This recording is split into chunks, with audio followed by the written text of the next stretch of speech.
This is our 11 foot by 20 foot wide tunnel. We actually do it in meters, so it's 3.35 meters by 6 meters long, and the hoops are at 2 meter intervals.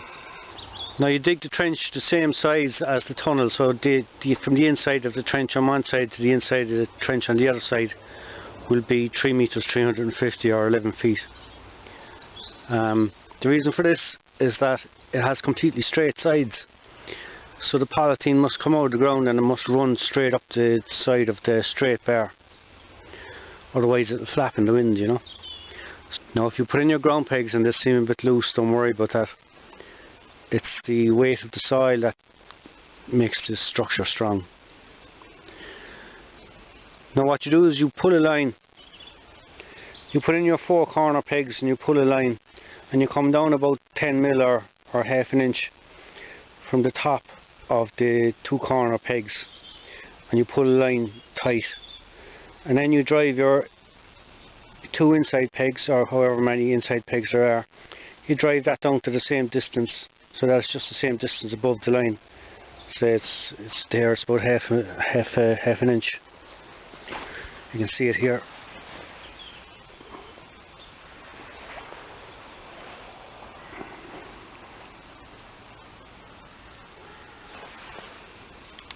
Now if you're putting the polytunnel on the slope, there's absolutely no problem if you put the polytunnel going with the slope. So because you're driving the 4 corner pegs, and then as you drive the middle pegs, it'll go with the slope, there's no problem.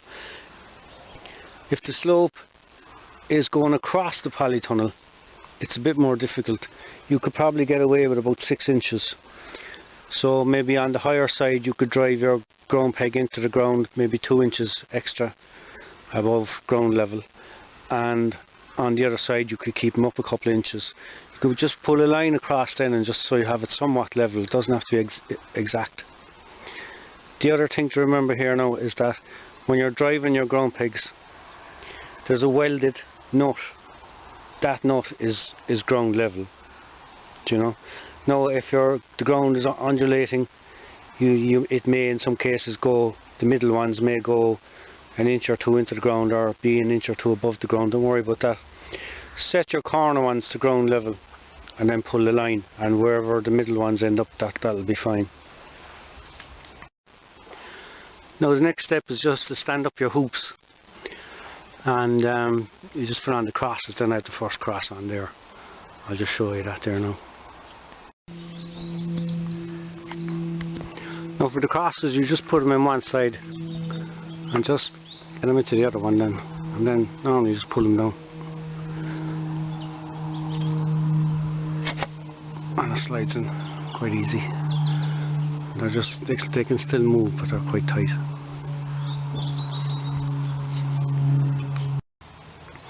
Now I have all the crosses in.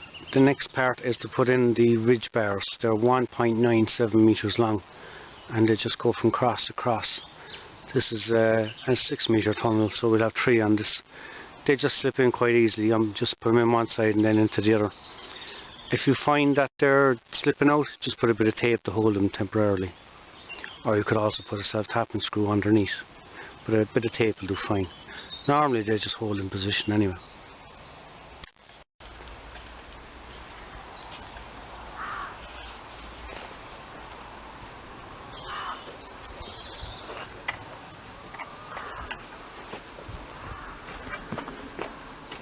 They're normally done quite easily.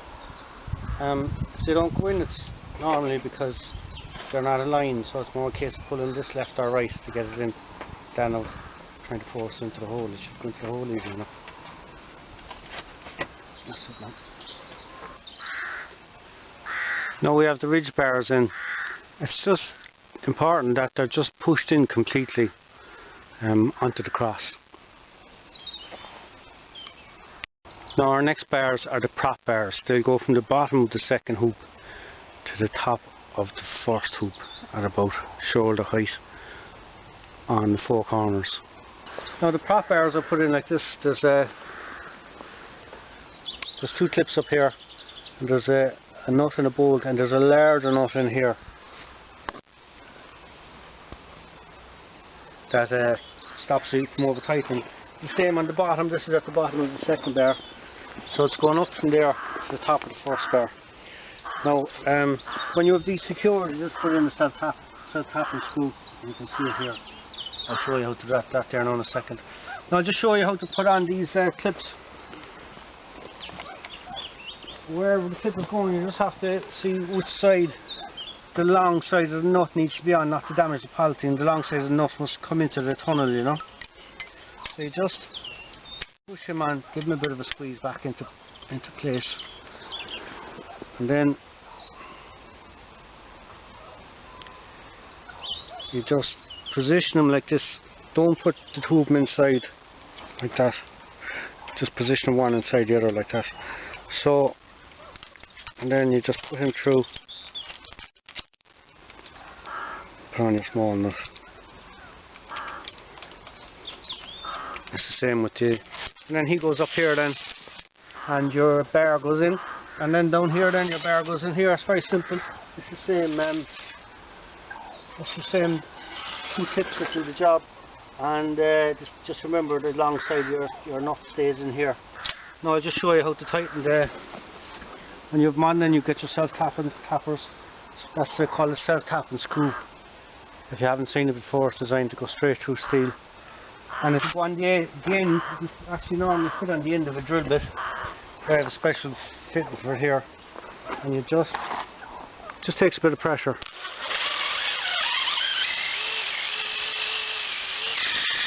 And that's it, then that's secure. If they weren't in it, it probably would be okay as well, but they're just an extra. They're just an extra precaution. Bars level. The second one in is not as important. Just push it till it's fairly good. And then the same with this one. As you're putting on the bar, when you're tightening it, make sure that it's absolutely level, well near enough. Especially on the end ones. The second one in is not as important. This one should be pretty good. You can see in there now. And that way you know both ends of your tunnel are completely straight and level. If you're doing a tunnel on a slope, keep your bars level. Don't go with the slope, you know. Yeah. Now you can see here that the 4 prop bars are on. One thing you should note is that the prop bars that are going onto the second bar in, the lower ones, as you can see here, these should be as close to the ground as possible. The higher you put them up the bar, the more leverage the wind has, you know, so just keep them right down. The whole point is to transfer the force from the front of the tunnel down to the ground, you know, so the nearer the ground the better. The other thing to note is that when you put in these self-tapping screws, keep them all on the inside. You know, that way if they're on the outside they might damage the polythene, so very easy. Now we have our own way of doing the doors, and what it means is that none of the posts are in the ground, so they can't rot. So what you do is you put down your base, which comes with the kit, and you mark where the centre. So you put it halfway. So you actually mark, that's actually, I had a mark there, so that's the centre of the tunnel. That mark then is the centre of the base. It's about 607 mil. And then I have a line up here on the outside of the bar here, to the outside of the bar here, and this goes with the outside of that, then outside of the line. It doesn't have to be exactly right, like, but it's close enough.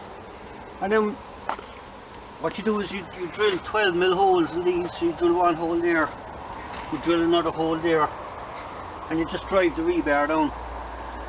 Now before you do any of that, kind of level your ground a little bit.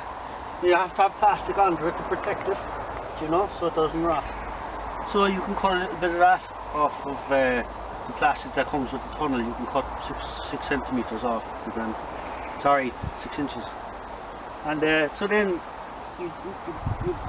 you hit down your steel rebar. This comes with it. Everything you see is with the tunnel now. And then you drive this one down, you level them, and then you move on here then. You can see the next section here then is just the next step here. I just had him to mark the centre of the tunnel. That's the centre of the bar again. Now what you do here then is you just get your timber. It goes on the outside here, in the corner, outside here in the corner.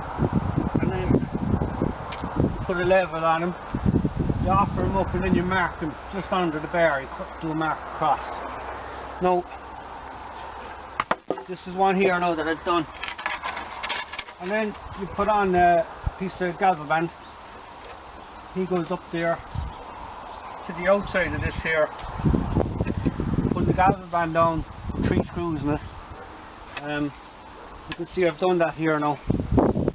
And then what you do then, I'm just leaving these a little bit proud here so you can see them. That's a 100mm screw gone in there, a 100mm screw gone in there, a 100mm screw gone in here at the back. They're to be driven in. I just left them out just to show you. So that's to set it to the base. And then you put the level on it again, get it exactly level. You see the self-tapping screw there, you just put that in. So you just continue to do the 4 of them like that, and then you do the head. Now, a good idea when you're doing this is to, when you're putting this into place, you put this one in on your level, set them up there, put in your self-tapper so that he's level. And then just put in your head there, you know, so it's exactly the same. Just bring this up against it, screw him into place, level him, put the Gable band on, but don't put on the self-tapper yet because you might not have it exactly right. So what you do then is you just bring this up here. No, there's a self-tapper on this one here, so this one can't move. So I screw him in, and then I put a level on that, and then when he's level I screw him into this one. And then these screws they're kind of keeping in the general area. I just take them out and drive them in from the top. So I'll just show you down here now. This is one that's done here. You can see there's 1, 2, 3 screws. I just left him proud so you can see he's to go in there. There's a self-tapper already in there. And then the one that doesn't have a self-tapper, I put him in there then as well. So, and that's your door set. Well, this one I only kept up 20mm because it's kind of level ground behind it, you know. So, thing to consider maybe if you're going up a hill, you might have to keep your door frame up a bit, you know, just so it won't hit the earth as you open. And just keep in mind as well that the grass grows as well. It's not always a good idea to keep the doors really close, you know. Like there's about a 15mm gap here now. Some people think that they should have the tunnels airtight, but you need air coming through all the time because otherwise you're just going to get molds and stuff, you know. So, and then the doors then are softwood as well, so there's going to be a bit of movement or whatever, but 15mm will give you loads. So. And when you're putting your door on, keep your door up, just keep it down 5mm from the top there. That should be grand. Now when you put in your door frames here, when you're doing your polythene, you want the polythene to come straight out of the ground. So bring the trench just past your door frame, even an inch past. You can see here I've gone a couple of inches past. Just so your polythene will come out of the ground. It won't be travelling over the ground, it'll come out here and go straight around your door. Now because this is a straight-sided tunnel, really straight-sided, the trench actually Ryan, you might have got it out there. The trench has to be completely in line with this, even to the extent, like it has to be right up against the ground peg, but then even to the extent that if you dig the trench and a bit comes away behind this, I put a few sods in there just to fill up the gap. What will happen is if you don't have stuff behind this, the polythene will wrap around this, you know. And then if there's anywhere where the trench has fallen away, this is a big hole there, just put a bit up, stick it on. You just want a nice straight line all the way along, because the polythene will come straight up, straight out. If it comes up from here, it'll be flapping in the wind. Now a trench about a foot wide and a foot deep is normally grand. I dug this with a machine, and I was in here a bit far, you know. So I went with a shovel and I cleared all that, so it's a bit wider than normal, but that's grand. You have loads of polythene. Now, the next thing is you get your polythene, you put it up on 2 stands, put a bar going through it, and then we're just going to pull it over. You can see I've just a rope gone over here. Now if you don't have two stands, you can just put it on something on the ground, a carpet or something like that, and just it can roll on the ground, you know, it won't do it any harm. Now if there's mud on the ground, just put something to protect it, keep it away from the mud. You can see there's bits of mud going on that there, it won't do it any harm, but we'll have to clean them off. So the next step now is just I'm going to pull this as it hits the bar. If it's getting stuck there, just push it up with something blunt. We'll pull it right down the far side. You should have about a foot on either end here. The reason being, you'll see there now in the next part of the video, is we're going to put soil there to help stretch it. So if you ever get polythene from us, you'll always have a foot there extra. You know, we always get that little bit extra, so you can tighten it in cold weather. Like you're not actually cutting around the door and now the heat's coming out. Like what we're going to do here now, we're going to put a heater in here now as well. That's another thing I should say. It's winter time now, so we're going to put a heater in here, a super sir or paraffin heater. Just something that the heat has to be around 20 odd degrees in there, so you could walk around the t-shirt. You know, like the super sir will do it in about 20 minutes. If the sun comes out, even the sun will usually do it, even unless it's a really cold winter, you know. But if it's any bit cold, you're better off to have some of the heater in there, you know. Now, I'm not going to videotape all parts of this. There's another video on the Polythene page, like where you'll see this being pulled over. Next bit of the video, you're just going to see this pulled over. The heater will be ready inside to be turned on. So you can watch the other video as well. It's only a few minutes long as well. You can combine the two if there's any bit you're worried about, you know. I'm going to pull this over now, pull it down the far side. I'm going to open it out, and then we're going to start stretching it, you know. Alright, let's go. Over there now, one thing I forgot to mention is just a handy little tip. You can see here where the two lines are, where it joins. Just mark the centre, you know. And that way when you open it up, you know where the centre is. The centre of this will go in the centre of the door, like, you know, if your door is central. I'm just going to pull this down both sides now. Again, just go to the other video to have a look. It's no harm to have a look at both of them. And we're going to start tightening it then. So in order to open it out, you just get one side lifted up and over, and the other side lifted up and over. And then just pull it left or right to centre it. You'll see it on the other video if you need to watch it. Now I put soil at the doorway on the far side, and I put it here. Put enough that I can just barely lift. So all we want to do is, the heater's on it, so we want to stretch the polythene end to end. So what I do next, I lift this guy up. I lift him up about a few inches, and then force this guy down. Put soil on him. Go to the other end, do the same thing, you know, and that pins it down then. Now here we are. You see on the other side here now. Lift it up, force it down. Don't be afraid if your broom's going to go through it, because this is by the door anyway, you know. Okay, that's it. I'm going to put loads of soil here again, just as I take my weight off.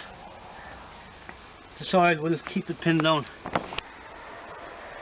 Now the reason I'm doing the video for the polythene on these tunnels is because of the unusual shape, you know. So I need to pull the plastic. I've done it already at the doors. I need to pull the plastic over the shoulder. You can see where I need to pull it from here in order to do that. You know, you can see it's going tight there now. Now you need to put soil on the gable ends. You know, I've put soil already there. You can see here now, that's my angle that I'm achieving. So I'm just coming in a bit in here like this. I'm keeping that pinned up there. See that looks good there. So I'm just going to put enough soil here that I can barely lift again, and I'm going to do that at each corner. I've already done the two ends, so I'm going to do this one, and then I'll show you the next part then. So you can see this is it's not straight down, it's kind of coming in here at an angle like this. So I put soil on the four gable ends, just enough that I can barely lift. I'm actually a bit light here, so just barely lift it. Now the next thing you know is, because I have something to pull against on the far end, I'm going to lift this stand on it, force it down. Just remember, it's after being heated, so it's very soft. If your boot goes through it, it's under the ground anyway. It's very rarely could happen, but it's below ground anyway, so don't worry about it. Put as much pressure as you can. So I'm going to lift this stand on it, force it down, and then put a load of soil on it to replace my weight. And then I'm going to do that on the 4 sections of 1, 2, 3, 4, and that pulls the whole tunnel straight along the top like that, you know. So this will be this way, force down. No! You put more soil on before you take your weight away, you know, that's the important thing. Now, so we pinned it down at the 4 gable ends now, we've pinned down its doors. The next thing is come to where each hoop is. And you just put enough soil there. You don't need to force it down at the moment. Just put enough soil there that you can barely lift. So however many hoops you have, do it on each side, just enough that you can barely lift. On this side and on the other side. That's the same principle then. Once we have enough here and enough there, we'll be able to lift and stand on this, and that's how we tighten it over the top. Now you can see here it's a bit loose there. We just have soil in all these, just enough that you can barely lift. You need to pull them one way or the other just to get the salt flat here, do. You can go this way small, but that's great. Now the next step before you actually put more weight on them and tighten them is you come to the corners and you want to go out here at a 45-degree angle. So you want to go pull it tight here, but you want to go out here. So you need to go out like that, and then you need to put enough soil here. Then you see what I've done there now, putting that completely straight. Put enough soil here that you can barely lift. You do that in the 4 corners, and then we go back tightening these, and we're going to actually lift these, stand on them. I won't show you that part, that's the next bit. So we'll do this with the 4 corners, out 45-degree angle soil. Then we're going to lift these, push them down, put soil on them, those 4, and then we're going to come back and do the same with this. So we're back here now again, and after doing the 4 corners, 45-degree angles out and away, we're back here at our foundation posts, our ground pegs. We have enough soil in there that I can just barely lift, and I have enough soil on the other side, so I actually have something to pull against now. So just lift this up and force it down and more soil on it. Same process.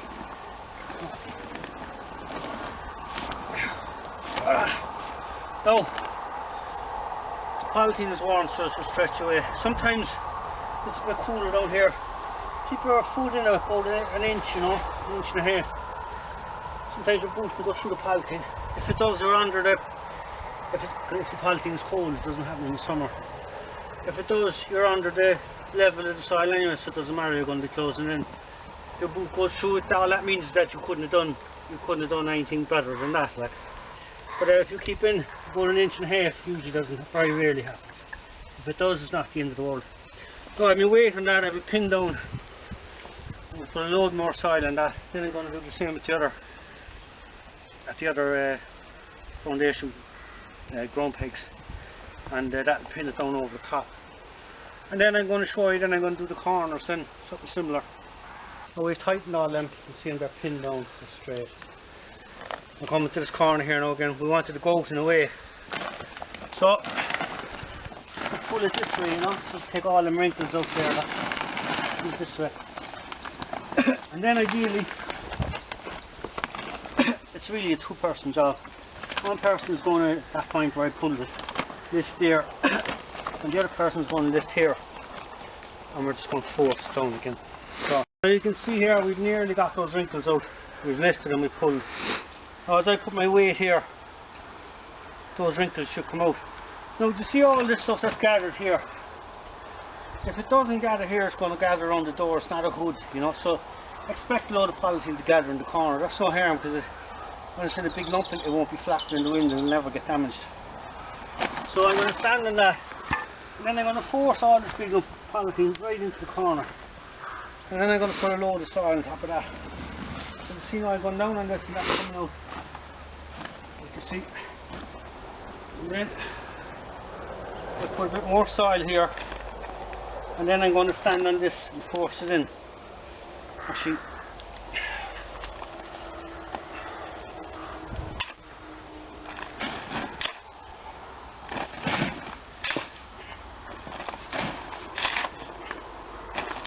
now I'm going to force all this in now, and this is, you can expect this to happen. Don't worry about this part. I think it's wrong, but it's not.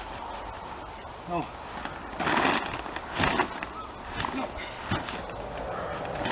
I have a big lump of polythene here in the corner. When the more you have here, the less you gather around the door. I have all that pulled straight. Put a load of soil here now, and that's walk away from this part. Repeat that in every corner then. Now you can see there she's perfectly tight along the top. She's pinned down. Savage pressure on those bars there now. It's absolutely pinned on. There's a bit slack here. But the way to take this out is you just get the polythene with your boot and bring it right into this side of the trench, you know. And then as you feel that she's going to put a bit of pressure on it, so you put your soil in, stand on it. That's going to force it into the line of your trench, and it's going to be tight by the time you get in there, you know. I'll just start it off there for now, and you can see.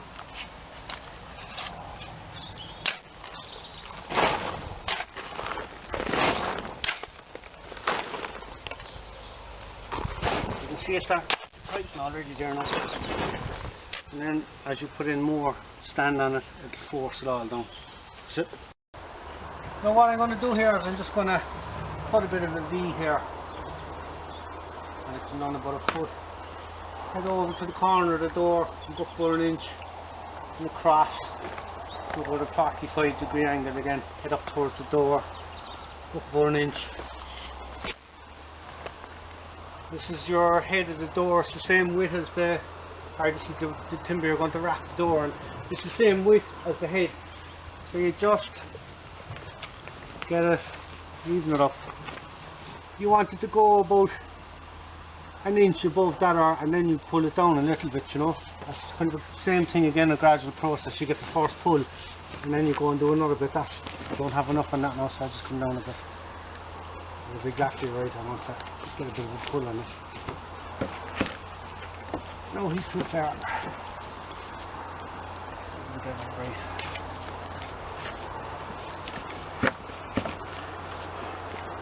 That's pretty good. Let's get a screw in each corner now. You just drive them flush. You can just even leave them a little bit proud, you know.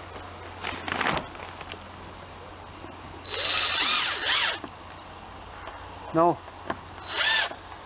the process is simple. I'm going to do the same on the other side. And we'll do that now, and then we'll come back to this side. But we've done the same on the other side, so we come back here then. It's just to get a little bit more pressure on it.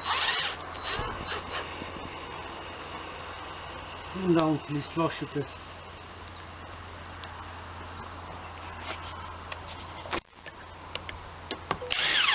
And then drive him home. Same on this side.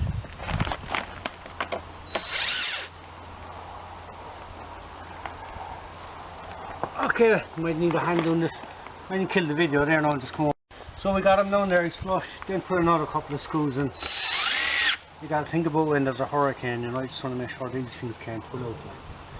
Now I'm going to do the same on the other side now. This is lock tight there. When I pull them on the other side, it's going to be even just as tight either. I'm going to need it to the side here first. And then the gaps, so you can just cut around that. You'll need it for filling in on the sides, the gable ends here, you know.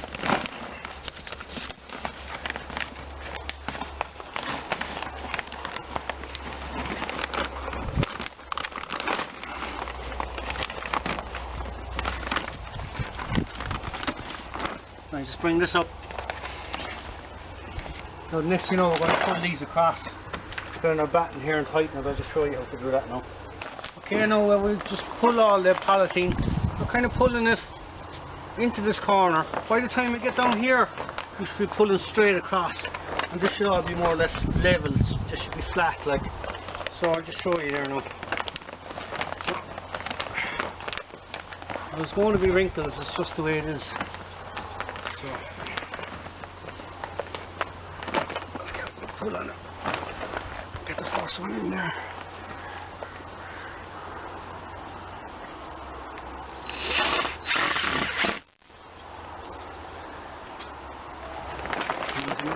Trying, like I was saying, trying to pull everything up around and across here. Next one then. Screw it. And so on all the way down. By the time you get here,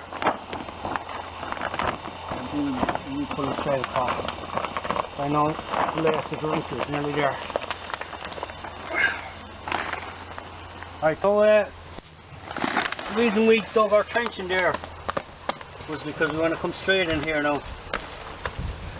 And the polythene will come straight out of the ground. Just come to about the end of the door there. So. This will come in around there. Come in there and I'll just show you. What we're going to do then, we're going to get this timber here. I have about 6 or 7 nails in it already. We're going to put that here. Pull this pipe. Screw him on. The reason, like that lobby pipe. The reason being is that if the polythene ever came loose here, it shouldn't, but if it ever did, you just have to release a few of these screws, take this off, and then you can just take a few screws off. You have something to pull, you know. Because if you just cut them there, you won't be able to tighten it at any stage. It should never happen. But it's a good finish as well. Then you just cut off the excess, you know. Now you can see the finish on the inside of the doors. I just have a batten here and I just cut this away. It's just nice and tidy.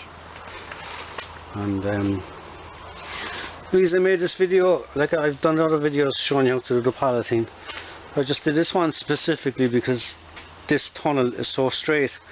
Now you can see way with the straight edge. You can just push all that in there now. Sorry, I just push all that in there now. They're all up around the way. I need to tighten it even more. So you can see along there, just push the soil in the sides. And then you have a nice clean finish. Same with these corners here.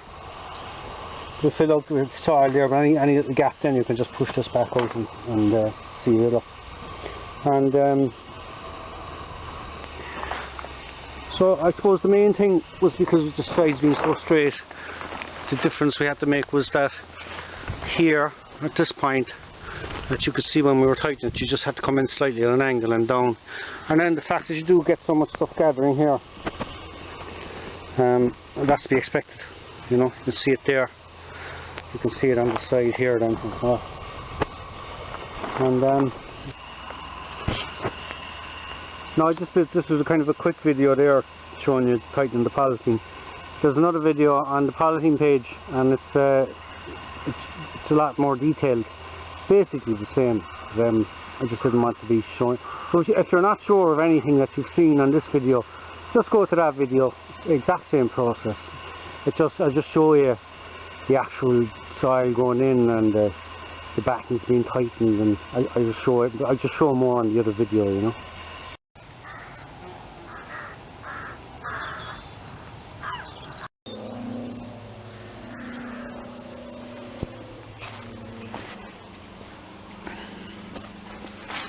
Now you can see the pressure here.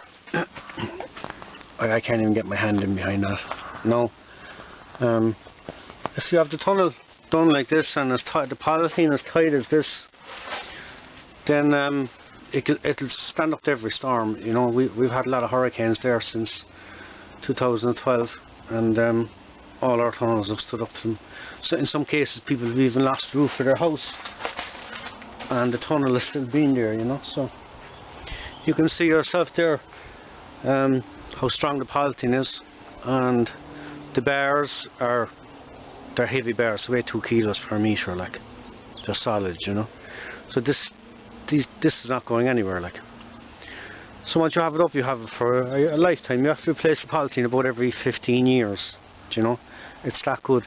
If it's on tight, it'll just stay as it is. Now if it's flapping in the wind, it'll break on the seam after about a year or a year and a half, you know. Imagine it's as if you just cut a piece of plastic and you kept squashing it in your hand. Eventually it's going to break.